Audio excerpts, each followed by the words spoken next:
Hello, students. My name is Professor Cherry Ann Garcia Durante, and this is your introduction to community health nursing. Let's get started. So, you're probably here right now and you're thinking, community health nursing. What is this all about? And maybe if you have a background already of what community health nursing is, then you probably have seen people doing community health work, and if you did see them, it might not interest you. However, so I'm here in front of you to try to tell you the importance of community health nursing, especially nowadays that we are experiencing this pandemic. So let's begin with your discussion. Okay, so let's first define what public health nursing is all about.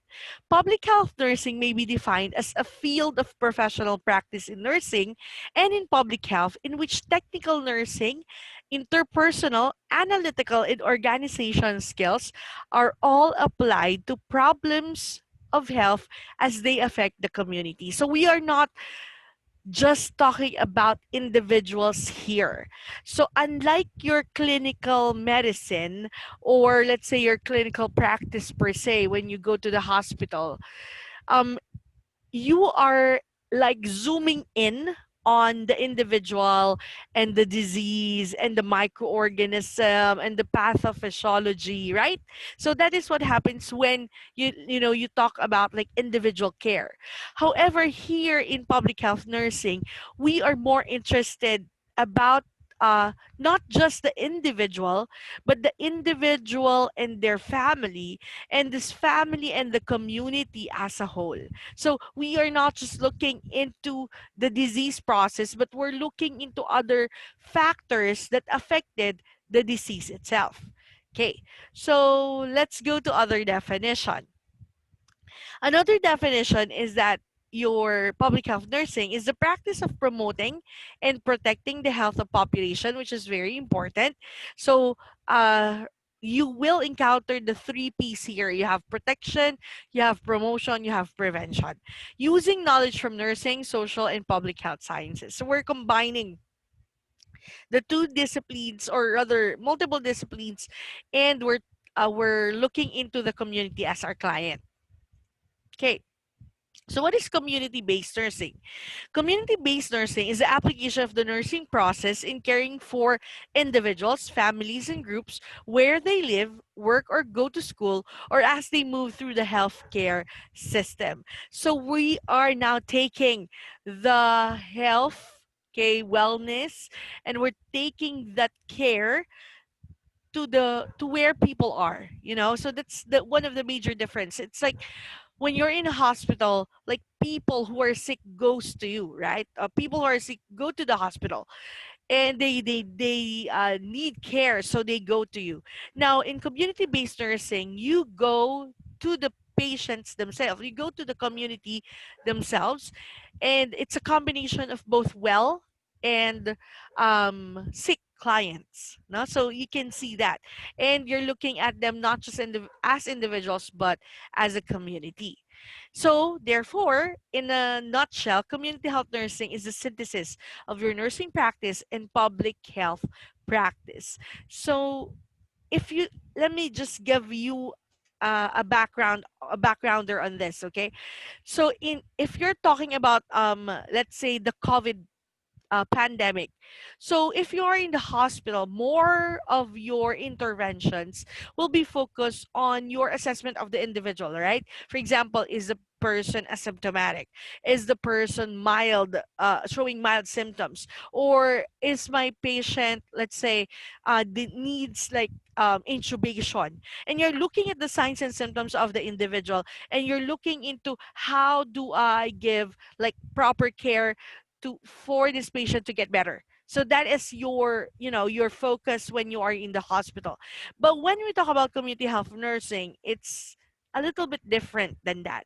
So you're looking into the community as your client. So you're looking at the pandemic and you're saying, okay, we need to prevent the spread of this disease. We need to protect the rest of the community against the pandemic. So what do we do? Okay, let's institute some curfews. Okay, let's institute some social distancing. So let's create some health policies. Okay, so okay, so there are cases in this community, and actually it's increasing. Why is it increasing? Are there factors that contribute to the increase uh, in this community as compared to the other communities? Why do I have more cases? Are there people who are breaking the laws, or there people? Okay, so let's institute some passes. Okay, so just to allow some people to go, like one person per household. So this is what happens in your community health nursing. And in community health nursing, you're looking into other factors that can affect the disease process and the people's decision. So let's say, for example, okay, sige, I already have instituted, let's say, the health policies, like we are doing social distancing. And yet, or let's say we are doing, or we are requiring everyone to wear masks if they're going outside. Why is it that in this community they are not following the rules? So what are the reasons? Maybe they don't have money to buy masks. So okay, maybe the solution is for the community health workers to actually provide free masks. If we provide free masks, will they use it? So these are the factors that are actually being considered if you look into the disease of COVID. We are not just looking into one person, we're looking into the community as a whole. And if you consider the pandemic, the only way for us to be able to actually make a difference is for us to focus on the determinants of health, on the community as our client. Because if we just go and treat diseases, that's that's reactive and it's not proactive, which means that we are just looking into treatment. You're just looking into curing the disease or managing the symptoms, but we are not looking into more so, which is what is important. What are the reasons why people still do not abide by the rules or still do not abide by the restrictions? Are there reasons why they have to, like, there are no classes and yet the young ones still go out? Why? So these are the factors that you need to consider, because your client is not just an individual, it's the entire community. And if you look at it, that's the way for us to be able to surpass this pandemic. And those are the best practices that are practiced by other countries who were able to, like, flatten their curves. So I hope that somehow you will also have this passion for community health nursing, that this is not just a boring course, that this is a course where you will learn some factors that you can actually relate in, you can relate to the factor that, let's say, your behavior, despite of the fact that the rules, or let's say, the healthy choices, why don't you abide by them? So these are considered in community health nursing. Okay, so let's continue. Now, what is public health? So let me show you this video to help you realize what public health is. Okay, so what is public health? Okay, so this is quite good, no? So public health, its main concept is to actually promote health of the community, of the population, improve their health, and at the same time save lives. Of course, that's what we desire to happen. In the United States, from the 1900s to 1999, they have increased their life expectancy by 30 years. And the research showed that this is due to public health, the 25 years that was added. So public health, so let's discuss here, what is it? How is it different from clinical medicine? Who does it? And how is it done? Okay, so first, what is public health?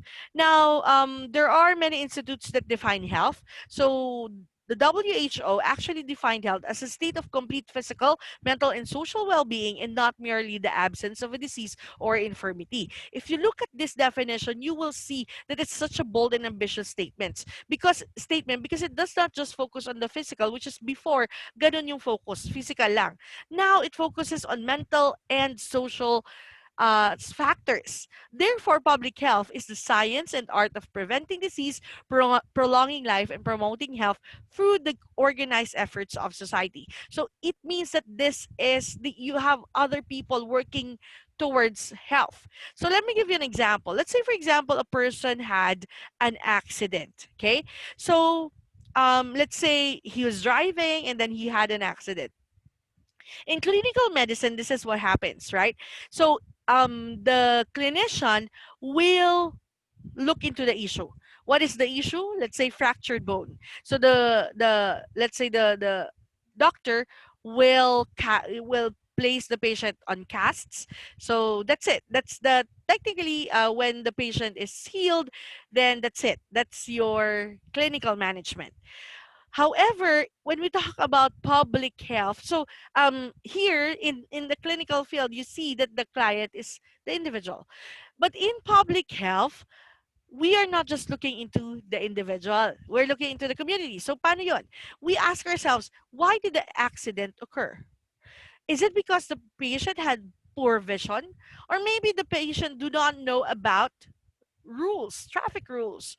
Okay, so or maybe the patient is under the influence of alcohol or drugs. Are there laws that prevent this from happening?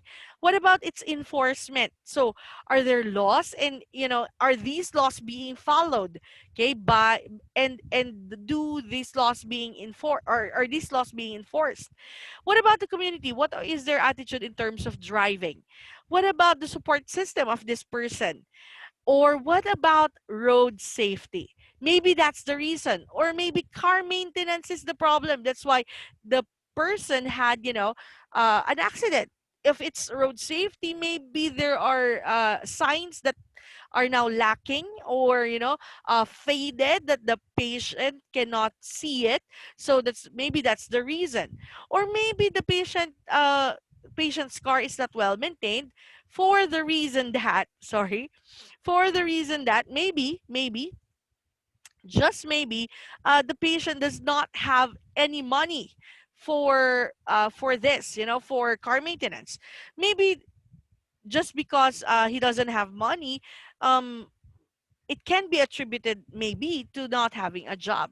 So you ask yourself, is it the job or is it they don't have proper education, or is it a problem with access to health services, like they are not able to, or how was this individual treated, let's say, for example. So all these things are being considered when we talk about public health. So we're not just looking into the fracture, we're looking into the many determinants that interfered or that brought about this fracture or this accident.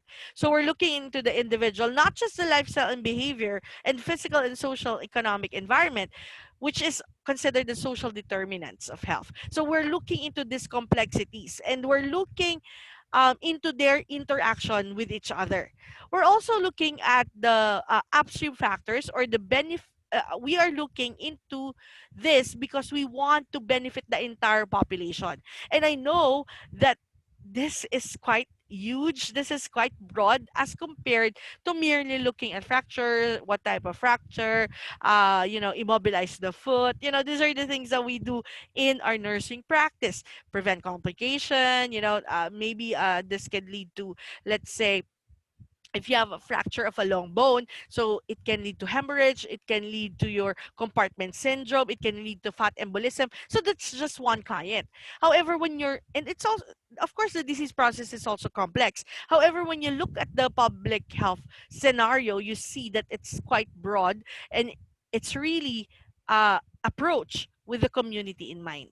Okay. So aside from that, so who is responsible for doing public health? So in our community, of course, we have health organizations. So in the Philippines, of course, all sectors are involved, but the health department or the Department of Health, DOH, is the one responsible in making the announcements. That's why, remember, when we had this pandemic, we're like waiting for the news to or the press conference from the Department of Health of what we will do, if there are classes, of what, so we're looking into these things. So aside from the health departments, of course, the government also plays a very important role of uh, with, of course, coordinated efforts of other stakeholders. So government, you have your private sectors as well, your NGOs, your international organizations, and your community as your stakeholders. Now, if you look at this, the private sectors, let's say, for example, we know like corporations, they donate, for the people, like masks, for PPEs for the hospitals. We're looking into the non-government organizations as well. We're looking into international organizations like CDC, WHO. Ano ba yung best practices nila, ano yung ginagawa nila sa certain place na to, like in China, what do they do there. So we have this communications, and we're like looking into their best practices and trying to adopt that into our community and into our context. So as you can see, it is this entire group that seeks to improve health. So how does it work? There are three core areas, and of course, things that we do to enable these core areas to happen. Now, the three core areas are three P's. First up, first P is protection. So you and then you have promotion, and then you have prevention. Now for protection, you protect the community from infectious diseases, communicable diseases. Kaya nga po, that's part of what we will be studying. Environmental hazards, work hazards, managing health emergencies. So these are the things that we do. So it's all under protection. What we're doing right now, like your social distancing, your lockdown, your quarantine, your passes, right? So these are the things that we do to protect the community from the spread of this communicable disease. For promotion, health promotion, so we do health promotion, like as you know, we not just look into the individual, like lifestyle changes and all. We are looking into improving the different social determinants of health, so as the entire community's health will also be improved. That's why we're actually looking into this, researching this. In the Filipino context, when we talk about social determinants of health, one of the things that play a very important factor is the cost, right? If you ask Filipinos, why don't you go to the doctor and have yourself checked, you know one of the main considerations will be because it's expensive. And if, let's say, what if, so if that's the problem, cost, so it has something to do with poverty. And that's one of the major reasons why people do not, live a healthy lifestyle, is because, or rather, go and have some preventive checkups, is because of the cost.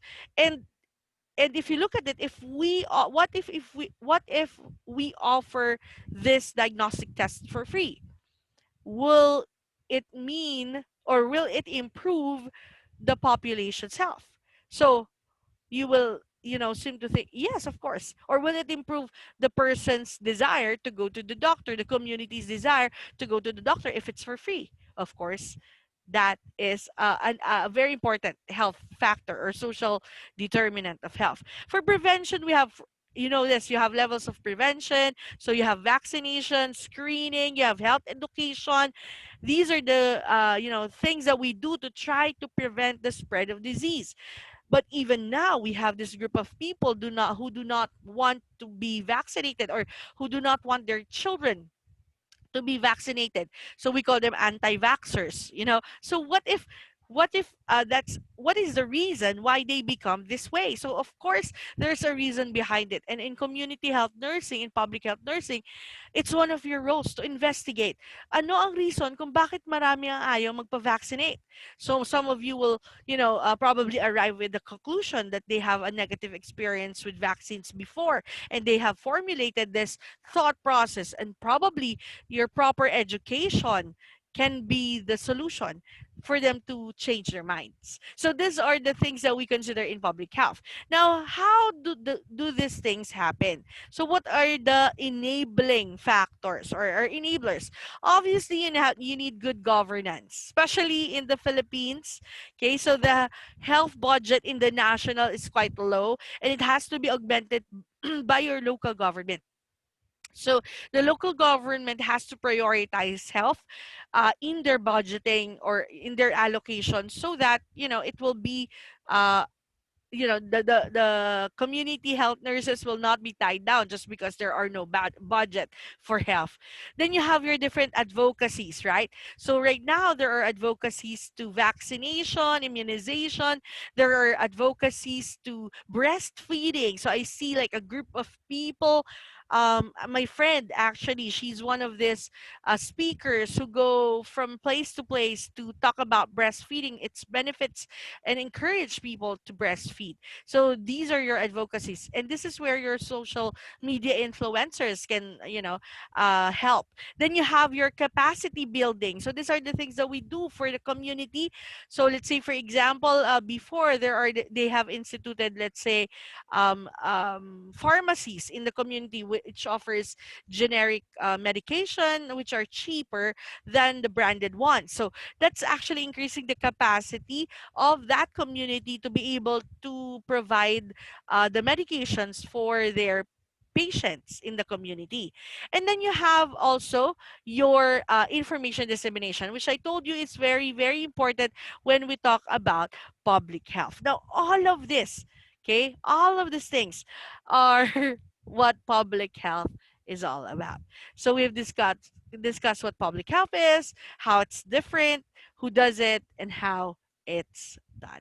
Okay, so with that being said, I'm sorry if I'm talking a little bit fast. So I hope that you're still awake. That's the reason why I talk fast when I discuss concepts like this is because sometimes it gets boring when you do like your definition of terms. So I want to talk fast so to increase my pace of speaking, so that the students can still be awake even though the topic may be a little sleepy, and okay, so or maybe yung topic medyo boring. So at least you're here and you're still with me. So what are the concepts of health?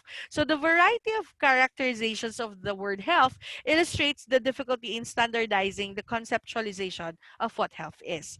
So, common concepts in various definitions include goal directed, purposeful actions, processes, responses, or behaviors, soundness, wholeness, and or well being. We're just telling you that, like, health, medyo mahirap siyang i-encapsulate, no?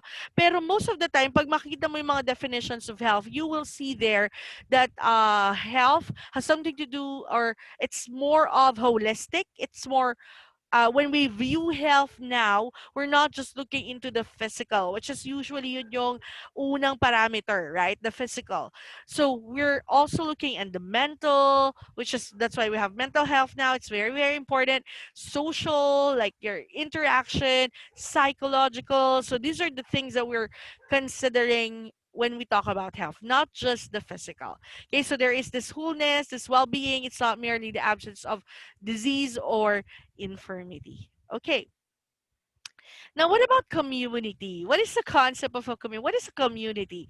So, before 1996, the definitions of community focus on geographical boundaries. Like, for example, in the Philippines, it's like a barangay, that's a community, or let's say a town, a municipality, a province. So, we're looking into the geopolitical or boundaries that we see in the different maps, So, yun ang isip natin what community is, combined with social attributes of the people. However, in the latter part of the decade, we have seen that it has changed in terms of its definition. Like a community is not just merely a group of people in a certain place. So it's a geographical location, yes. But it's now secondary because we're more looking into what defines a community as as a group. So the the society, okay, the sameness of the culture inside the group. So that is what a community is. So when we talk about community, there are four attributes to a community. The first one is people. So obviously it talks about your population. Without people, there is no community. Okay, next is your place. So place, as I've said, becomes secondary because it can be a community just like now. So I am a well, I don't want to presume, but I am a YouTube speaker, webinar speaker, and I actually have a learning community. So I host Everyday Learner PH, and we have a learning community of about 10,000 people, and we are not in one place, but when we post, let's say for example, a video, or let's say I post, so a question or something on the Facebook page, like they engage with me, and I can consider that as an online community, and yet we don't share the same space time. We don't share the same space, so that now breaks the boundaries of what community is. Next is there should be interaction. So you can have an online community because just like this one, we are interacting in school even though we are not in the same place. So that now changes. So we can be considered as a community. Next, you have your common characteristics, interests, or goals. So in Everyday Learner PH, our common goal is to learn something new, understand something new every day, understand some or gain a new skill every month from time to time. So we have this common interest. So most of the people who are subscribed in the channel are learners or students or teachers. So that is our common characteristics. We have this goal of actually improving ourselves. So we want to go beyond the classroom. That's why our host is ABC, above and beyond classrooms. So technically, this defines the attributes of community. You have common characteristics, interests, and goals. So, for example, for you guys who are studying nursing, you have this student nursing community, right? All of you have this one goal of being able to pass this subject, and at the same time, finish your studies and become nurses someday. So that is now your goal, and you're sharing that, and you can be considered as a community. So there are two types of communities. Okay, so the first one is territorial. This is the most common type of community, geopolitical community, which means boundaries. It's all about a distinguished place or a certain specific place. So, for example, this entire barangay, let's say, for example, this is your this is the first type of community, a geopolitical community. However, as I told you, there are also phenomenological communities or functional communities. An example of which is, let's say, for example, your nursing homes. So a certain nursing home, or so home for our elderly, so they are a community in itself, right? So they have this, they share the same space, and also they share the same location, same goal, same age. So and of course they interact with each other. That's why they can be considered as a community. So these are the different types of community. Now, when we talk about community health nursing, what is our goal? So remember your three P's: protect, promote, prevent. So these are the goals of your community health nursing: to preserve the health of the community and surrounding population by focusing on health promotion and health maintenance, health, which means health protection and health prevention of individual, family, and group within the community. So you're looking into the community as a whole. What's our mission? So that's our goal. What about mission? The mission of public health is social justice. We want health to be equally given, so that the population can achieve, or the community can achieve their best health possible. So not just equally given, but properly allocated. We want health to be properly allocated so that each individual in the community, or each family in the community, can achieve their best health. Okay, so yun yung desire natin, social justice. So dun papasok yung health equality and health equity. My question to you is, do you think in the Philippines there is health equality? If not, so there exists health inequality. And I want you to think about that. Because in this definition, it's the public health's mission to as much as possible, provide social justice. Like there is no bias, okay? That we are going to give or allocate the necessary health provision as to their need. Yun yung desire natin. However, there is this concept of equity versus equality. And what is its difference? So, ano bang difference, ma'am, ng health equity at health equality? Because some people, use them interchangeably. But let me define them to you because they are not the same. Health equality means you give to everyone the same thing. Like, you know, um, for example, let me give you an example for the SAP.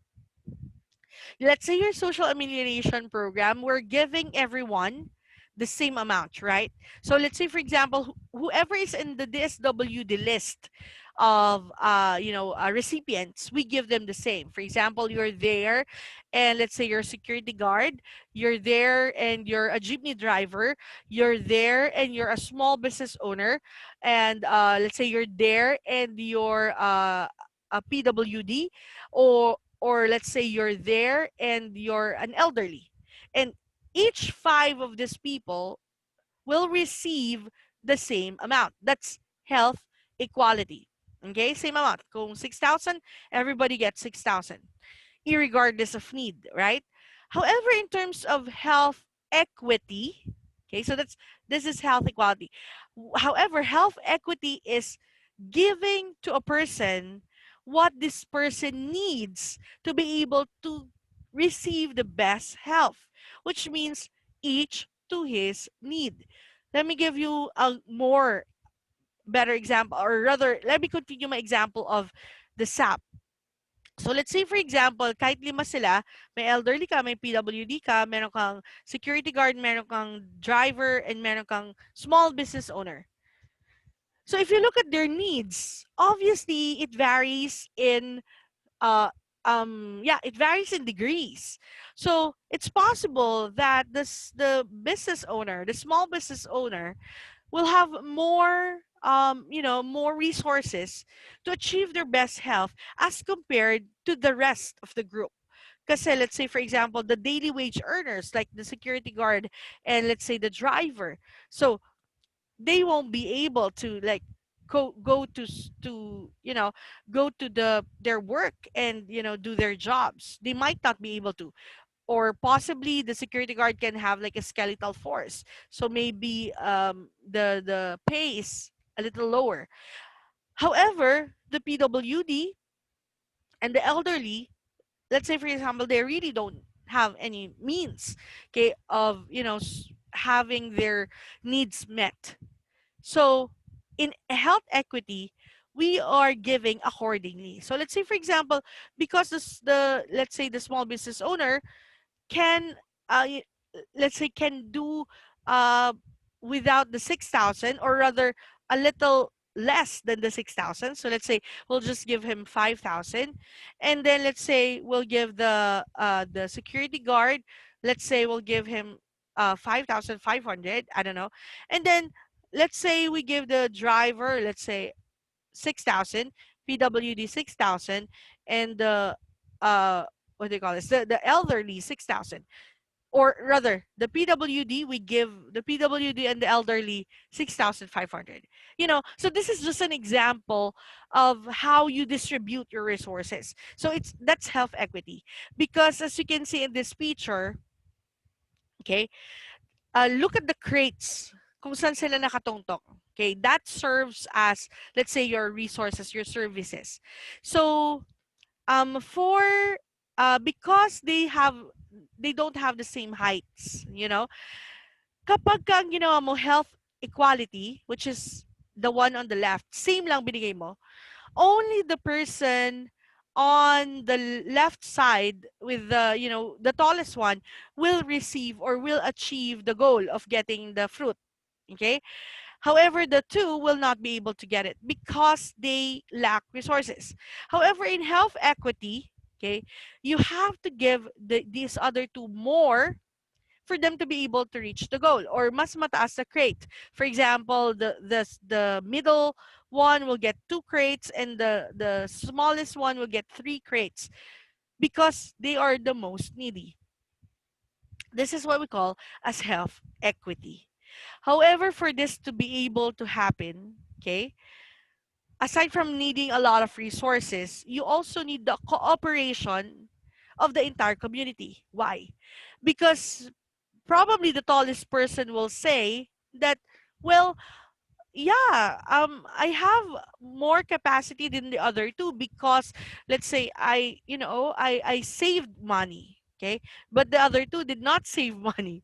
So it takes cooperation from the entire community for health equity to be possible, because some people might say that's unfair. It's unfair if you give them more just because they need more. You have to give us all equally. That's why most of the time the equality is what we're going for. But ideally, it should be health equity so that everyone can receive their best health. So I hope that you now know the difference between equality and health equity. And I hope that you're looking into this idea of a future where health equity can exist. Now, what about the Philippine public healthcare scenario? Okay, as you know, the national budget allocation for healthcare is quite small for the Philippines. That's the reason why the local government has to augment it. And it depends also on the priority of that local government. So, what if the local government does not prioritize health? Then there lies the problem. So this scenario requires strategies that will allow maximization of limited resources.